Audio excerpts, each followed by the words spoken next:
Assalamu alaikum and welcome back to QGTV Chapter Studies Ramadan 2011.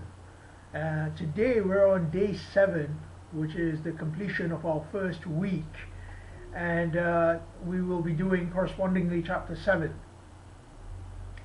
So let's dive straight into it. Chapter 7 is the first chapter with a consecutive narration. So the story of Nuh comes with the story of Hud, then comes the story of Saleh, then comes the story of Lut, then comes the story of Shu'aib. So far in the Quran, this is unprecedented. We have not seen this so far, but this is the first chapter with such a narrative. Chapter 7 comes after chapter 6, which, as I said yesterday, seems to be about Tawheed and its various ramifications. So perhaps here we are actually acting upon that Tawheed. So let's break down chapter 7 and see if that's true. So let's begin with the first 10 verses of chapter 7, Al-A'raf. The first 10 verses talk about the descent of the Quran, then moves on to destruction and judgment according to our actions. So it's a very densely packed passage, which perhaps shows us the link on the descent of the Quran, taking Allah as your wali or your protector or ally, and judgment and death. So the key verses here, in my opinion, verse 2, Kitabun unzila ilayka fala yakun fi sadrika harjun minhu. So a book revealed unto you, so do not let your sadr or your projection be oppressed therefrom. Then it continues with attabi'u ma unzila ilaykum min rabbikum. Follow the revelation given to you from your Lord. Now this is very interesting. It says here, وَلَا تَتَّبِعُوا مِن دُونِهِ أَوْلِيَاءَ, and do not follow other than him an ally. So this is very interesting. It shows us that if we follow revelation, we will be actually taking Allah as our wali or protector. Next we begin, next we go on to verse 11 to verse 25, which talks about Adam. So this is the first time that Adam is mentioned, well, not mentioned, but rather expounded upon since chapter 2. Chapter 2 we have from verse 30 to verse 39, it talks about Adam. Since then we've not had anything more than a mention of Adam until this chapter 7.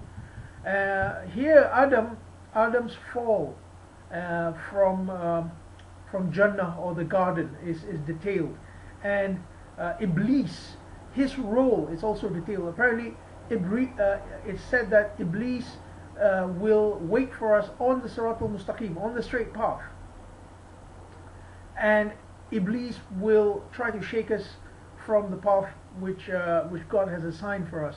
So here we have to ask, what does this have to do with taking Allah as a wali? Well, if we follow the book and we follow what is revealed to us, we can actually overcome the temptations of Iblis. Also, quite interestingly here, it like in verse 22, it details what happened to Adam as such. I mean, chapter 2 only mentioned it in passing, but chapter 7, it's detailed how Adam's and his spouse's shame became apparent thanks to approaching the tree as Shaitan influenced them. Next we come to verse 26, which is a single verse passage.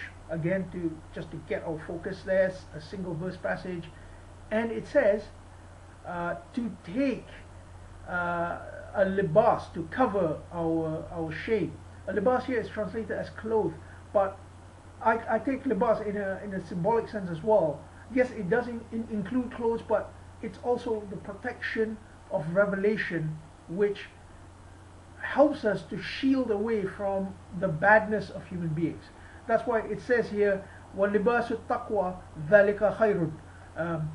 the clothing of taqwa, guardedness, preservedness, if you like, that is better, or that is the best. So that's chapter 26, verse 26. Right, next we move on to the second call to Bani Adam. So in 26 we have the first call to Bani Adam, Ya Bani Adam, O children of Adam. Verse 27 is another call to Adam, children of Adam, and says that do not let shaitan seduce you. So how does shaitan seduce you? If you read on to verse 28, it talks about the act of fahsha. Fahsha is then contrasted with justice. So what is fahsha? Fahsha is to be unjust, and that unjustness is obscene, and that's how it's called fahsha, which means to be obscene.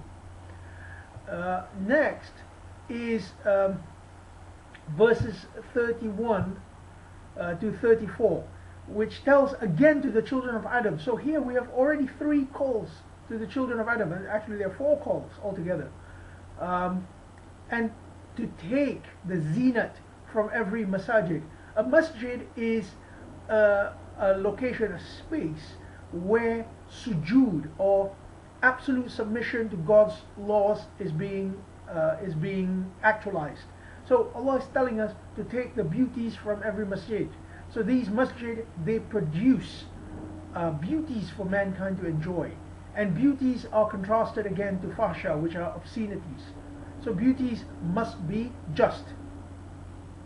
Next we move on to another long passage, which is verse 35 to 58, again to the children of Adam, and here it tells the children of Adam to be sensitive to signs, or ayat.